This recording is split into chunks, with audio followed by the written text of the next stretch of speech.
Hey, this is Pastor Frank with a follow-up to last Sunday's message in Daniel chapter 3, third week in a series that we're doing called Rebels with a Cause. And last Sunday we're in the third chapter.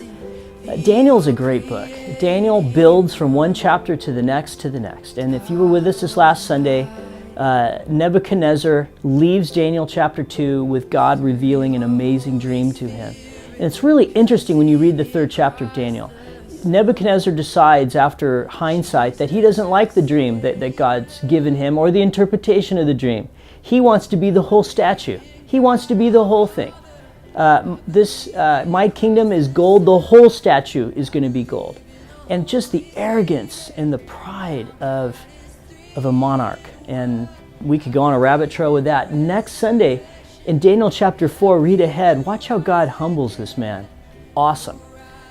Daniel 3, Shadrach, Meshach, and Abednego are summoned to this commissioning of this statue that's 90 feet high on the plains. They show up there, hey, we're glad we're here. All of a sudden they find out they got to worship this thing, bow down and worship this. And they refuse. They're not going to do it. And Nebuchadnezzar gets so angry with them. And finally he says, if you don't bow down and worship this statue, worship my gods, worship what I made, I'm throwing you in the fire. And what God can save you from my hand? That is the best verse.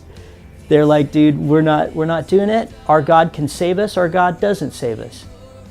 He throws them in the fire, and behold, Jesus is with them. Jesus stands with us in the fire. Nebuchadnezzar sees this.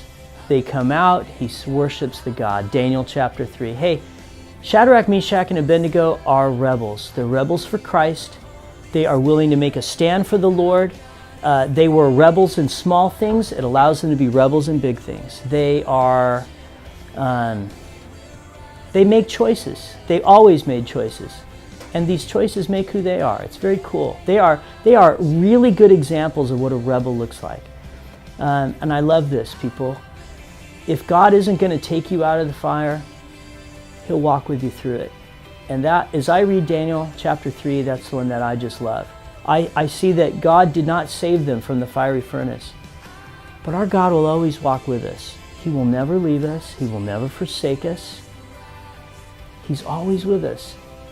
As you as a child of God and me as a child of God, what is happening in our lives that God and us can't work out together, right? God will walk with us in the fire, and that's just awesome. It's a great chapter. I hope that you're encouraged this week. I hope you're encouraged to make a stand for the Lord this week. Love people, lead people. Don't be a wimp, and don't be a jerk. Follow Christ, learn from Him, and it'll be amazing. Hey, this Saturday we have our children's musical. Bring someone to it. It's going to be amazing. It's going to be awesome. And then the next Saturday, the 9th, at the church, we're going to have an amazing Christmas party. Make sure to be a part of these things. It's going to be awesome. Next Sunday, Daniel chapter 4, God humbling a king. God humbling a king. Come, don't miss this one. It's going to be awesome. God bless you, Woodbridge. Have a great week this week. Take care. Bye-bye.